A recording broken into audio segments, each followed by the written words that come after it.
మరి phone tapping అన్నారు. Phone ట్యాపింగ్లో ఇంతవరకు 2 సంవత్సరాలు అయిపోయింది. ఆ ఫోన్ ట్యాపింగ్లో నోటీసులు తప్ప ఎంత యాక్షన్ లేదు. ఏం చేస్తున్నారు? నోటీసులు ఇస్తూనే ఉన్నారు, పబ్లిసిటీ వస్తున్నది, ఏదో మాట్లాడతాం, చేస్తారు, పోతారు. ఇద్దరు దోస్తులు కాబట్టి ఏదో చేస్తున్నారు, అంతా కొనసాగుతున్నది విషయాలు చెప్తా ఉన్నారు. ఆ ప్రభుత్వం ఉన్నప్పుడు ఫోన్ ట్యాపింగ్ చేశారని చెప్పేసి ఇప్పుడు ఈ ప్రభుత్వం చేయట్లేదని నమ్మకమా? ఈ ప్రభుత్వం కూడా చేస్తున్నది ఫోన్ ట్యాపింగ్. ఈ ఫోన్ ట్యాపింగ్లు చేస్తే తప్పుడు కేసులు బనాయిస్తున్నారు దాని ద్వారా. కాబట్టి ఈ 2 ప్రభుత్వాలు, కాంగ్రెస్ బీఆర్ఎస్ 2 కూడా ఒకటే. తెలంగాణ ప్రజలు గమనించాల్సిన అవసరం ఉన్నది. తెలంగాణ ప్రజలకు వాస్తవం తెలవాలి. నేను ఒకటే అడుగుతా ఉన్నాను, మీ సిట్టులు పిట్టులు, ఈ సిట్టులో ఎప్పుడు సిట్టింగ్ ఉంటుంది, దాంట్లో స్టాండింగ్ ఉండదు, పని ఉండదు వాళ్ళకు. కాబట్టి ఈ సిట్ పనికి రాదు. మీరు కాళేశ్వరంలో కూడా మొత్తం ఇయ్యలే, సిబిఐకు ఏదో ఒక భాగం ఇచ్చేసి చూడమని చెప్పేసి చేతులు దులుపుకుంటున్నారు. మీ గురువు గారిని రక్షించుకోవాలి కదా. రేవంత్ రెడ్డి గారు ఆ మధ్య నోటుకు ఓటు కేసులో ఇరుక్కున్నారు. ఈ నోటుకు ఓటు కేసు ఏమైంది అంటే ఇప్పుడు బీఆర్ఎస్ ప్రభుత్వం ఈయన కాపాడింది. కాబట్టి ఈయన కాపాడినందుకు ఇప్పుడు ఆయన కాపాడుతున్నాడు. ఇది స్పష్టంగా ఉన్నది. మరి ఫోన్ ట్యాపింగ్ అన్నారు. ఫోన్ ట్యాపింగ్లో ఇంతవరకు 2 సంవత్సరాలు.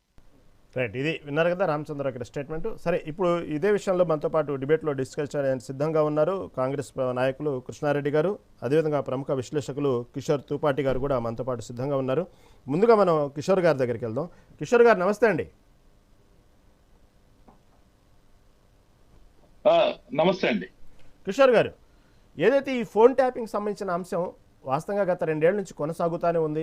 నిన్నటికి నిన్న ఇటు పక్క హరీష్ రావు కేటీఆర్ సంబంధించినటువంటి విషయంలో ఇటు సిట్ నోటీసులు 160 సిఆర్పిసి కింద నోటీసులు ఇచ్చినప్పుడు కేటీఆర్ చెప్పిన వ్యాఖ్యలు ఇది గత 2 ఏళ్లుగా ఏదో ఒక సీరియల్ పేరు చెప్పి అలాగే కంటిన్యూ అవుతా ఉంది. దీంట్లో పెద్ద ఏం లేదు, కావాలని చెప్పి డైవర్షన్ పాలిటిక్స్ కోసం ఇదంతా చేస్తున్నారు అంటూ ఇటు కేటీఆర్ చెప్పినట్టు స్టేట్మెంట్ మనం విన్నాం.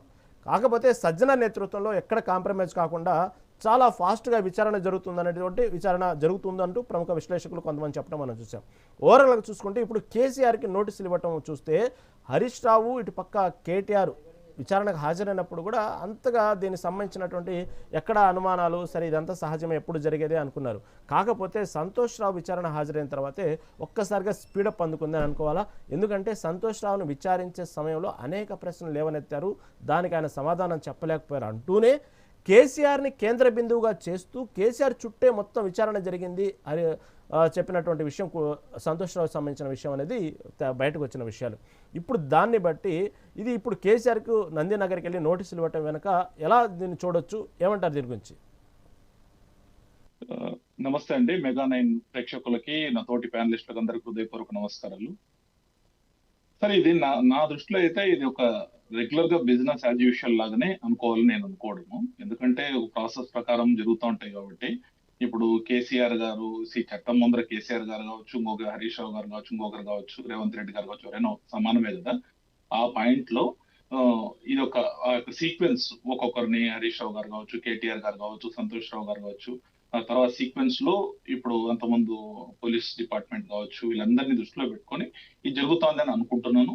కాకపోతే ఇప్పుడు ఒక్కొక్క పొలిటికల్ పార్టీ ఒక్కొక్క స్టాండ్ తీసుకుంటది. ఇప్పుడు బీఆర్ఎస్ ఉన్నారు, బీఆర్ఎస్ వచ్చేసి మేము తప్పు చేసినాము అని వాళ్ళేం డైరెక్ట్ ఒప్పుకోరు కదా ఏ విషయాలు కదా. బీఆర్ఎస్ కానీ ఏదైనా కూడా అలా వాళ్ళ పొలిటికల్ స్టాండ్ వాళ్ళు ఇచ్చుకుంటారు. వాళ్ళు ఈ విధంగా ఒక్కొక్క పొలిటికల్ పార్టీ వాళ్ళ స్టాండ్ ని వాళ్ళ దీనికోసం వాళ్ళ యొక్క నెరేటివ్ ని బిల్డ్ చేయాలని ప్రయత్నం చేస్తారు. ప్రజలు ఏది నమ్ముతారనేది ఎలక్షన్స్, తదనంతరం జరిగే ఎలక్షన్స్ లో కావచ్చు, అన్నిట్లో కూడా ప్రజలు తీర్పిస్తారు. ఒక్కొక్క పొలిటికల్ పార్టీ స్టాండ్ బీజేపీ ఒక స్టాండ్ తీసుకోవచ్చు, వీళ్ళిద్దరు కలిసి ఈ యొక్క డైవర్షనరీ ప్రాక్టీస్ చేస్తున్నారని చెప్పి చెప్పారు కదా రామచంద్రరావు గారు అన్నట్టు. ఎందుకంటే ఎలక్షన్స్ ఉన్నాయి, లోకల్ బాడీ మన మున్సిపల్ ఎలక్షన్స్ ఉన్నాయి అని కూడా అనొచ్చు. సో ఆ విధంగా కాంగ్రెస్ ఒక స్టాండ్ అని చెప్పొచ్చు. కాంగ్రెస్ ఇప్పుడు మీరు మమ్మల్ని బయట పెట్టండి అని చెప్పారు కదా. ఇప్పుడు నేను అయితే చాలా రోజుల నుంచి నాకు ఒకటే అర్థం కాని విషయం ఏంటంటే, ఏ అపోజిషన్ పార్టీలో ఉండే వాళ్ళు ఎవరైనా కూడా మా మీద మీరు విచారణ జరిపించండి అని అంటారు. ఒకవేళ విచారణ జరిపిస్తామంటే ఇది వెండెంటా పాలిటిక్స్ అంటారు. I'm not confining only to Congress or BRS or any political party, all political parties అందరూ కూడా మీ ముందు మీరు దమ్ముంటే విచారణ చేసి చూపించండి, మమ్మల్ని ప్రూవ్ చేయండి అంటారు. ఒకవేళ ఏదైనా జరిగింది అనుకోండి, ఇది విండిక్టివ్ పాలిటిక్స్, వెండెటా పాలిటిక్స్ అని మాట్లాడతారు. సో ఆ పాయింట్ ఆఫ్ వ్యూలో నాకు తెలిసి ఇది ఒక బిజినెస్ యాజ్ యూజువల్. కేసీఆర్ గారు కావచ్చు, ఎవరైనా కూడా చట్టం ముందు సమానమే కాబట్టి కేసీఆర్ గారు అని పిలిపించడము, ఇది కేసీఆర్ గారు కాబట్టి బీఆర్ఎస్ అధినేత, ఆయనకు ఒక తెలంగాణలో ఒక ఆ, పెద్ద ఇది తెలంగాణ సాధించిన నేతగా ఆయనకు పేరుంది కాబట్టి ఇది ఒక న్యూస్, పెద్ద న్యూస్ గా మీడియా ఛానల్స్ కావచ్చు అందరు కూడా చేస్తున్నారని నేను అనుకుంటున్నాను. ఖచ్చితంగా ఇప్పుడు అదైతే ఏదో ఉందో వాళ్ళందరూ కూడా చట్టాన్ని ఈ ఎవరికైనా అతీతం. ఇప్పుడు నరేంద్ర మోదీ గారు 8 గంటలు కూర్చున్నారు సిట్ అధికారుల ముందర as a chief minister of Gujarat. So ఎవరికైనా ఇది అవసరమా, వాళ్ళ యొక్క ఇది వచ్చి జరిగినప్పుడు they are answerable to the public and answerable to the police and ఏదైతే సంస్థలు ఉన్నాయో దర్యాప్తు సంస్థలు, వాళ్ళకు వీళ్ళు ఖచ్చితంగా సహకరించాలి.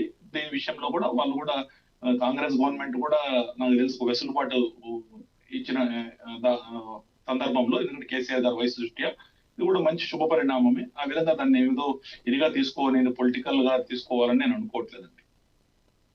థ్యాంక్ యూ అండి. మళ్ళీ మీ దగ్గరకు వస్తాను. కృష్ణారెడ్డి గారు మనతో పాటు సిద్ధంగా ఉన్నారు, కాంగ్రెస్ నాయకులు. కృష్ణారెడ్డి గారు నమస్తే అండి.